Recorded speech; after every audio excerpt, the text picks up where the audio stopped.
Perkenalkan, nama saya Teti Gustina, NIM 207200032.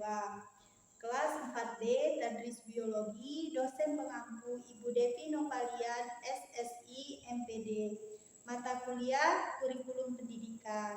Di sini saya akan membuat video pembelajaran yang berjudul tentang pengelompokan tumbuhan ke dalam divisio berdasarkan ciri-ciri umum serta peranannya dalam kehidupan sehari-hari.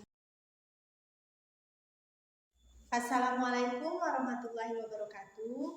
Baiklah Ananda semua, hari ini kita akan membahas materi tentang pengelompokan tumbuhan ke dalam divisio berdasarkan ciri-ciri umum dan peranannya dalam kehidupan sehari-hari. Yang pertama kita akan membahas materi tentang tumbuhan lumut. Nah, Ananda semua ada yang tahu apa itu ciri-ciri lumut? Tidak, Bu. Nah, ciri-ciri lumut yang pertama yaitu berklorofil atau bersifat autotrof. Yang kedua, tumbuhan lumut ini tidak memiliki berkas pengangkut. Dan yang ketiga, tumbuhan lumut ini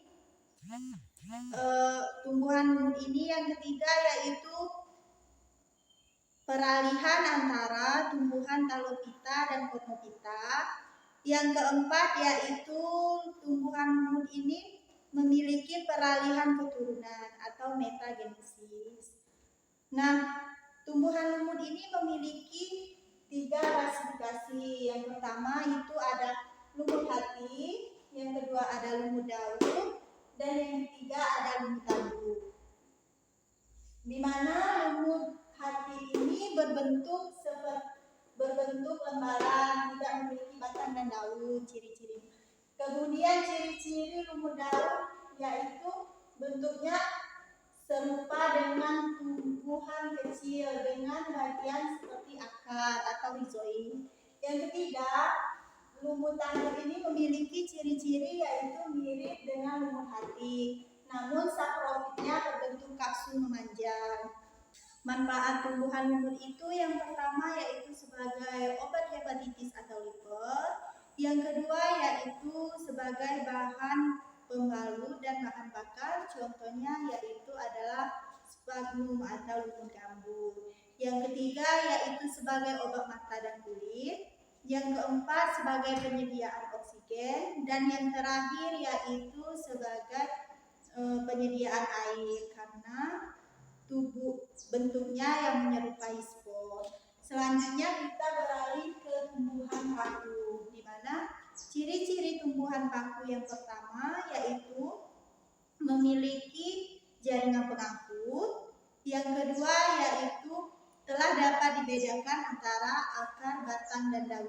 Yang ketiga, tumbuhan paku ini berkembang biak dengan spora, di mana spora yang dihasilkan di dalam spongarium dapat tersusun dari strobilus dan sorus. Kemudian tumbuhan paku ini dapat dibedakan menjadi 3 berdasarkan spora. Yang pertama yaitu ada paku homospora, atau paku ini adalah paku yang berbentuk dan ukuran sporanya sama besar. Yang kedua yaitu paku heterospora, di mana paku ini adalah paku yang sporanya tidak sama besar, di mana spora jantan lebih kecil dan spora betinanya lebih besar. Yang ketiga yaitu ada paku peralihan. Paku peralihan ini adalah paku yang sporanya sama besar tetapi tidak dapat dibedakan antara paku jantan dan paku betinanya. Selanjutnya paku ini juga dibagi menjadi 4 klasifikasi. Yang pertama ada paku psilofita, yang kedua ada paku sphegofita, yang ketiga ada paku lycophyta, dan yang terakhir ada paku pterophyta. Nah, manfaat tumbuhan paku ini yaitu sebagai tanaman hias, contohnya yaitu paku sarang burung dan paku tanduk rusa. Yang kedua yaitu paku ini sebagai obat-obatan, contohnya yaitu lycopodium. Yang ketiga yaitu sayuran, contohnya yaitu paku semanggi. Dan yang terakhir paku ini juga sebagai pupuk hijau. Nah, selanjutnya kita akan beralih kepada tumbuhan biji. di mana tumbuhan biji ini dibagi menjadi dua klasifikasi, yaitu gimnospermae atau biji terbuka dan angiospermae atau biji tertutup, di mana pada gimnospermae ini dibagi menjadi 4 klasifikasi. Yang pertama ada Cicerofita, yang kedua ada Gingophyta, yang ketiga ada Ctenophyta, dan yang terakhir ada Gnetophyta.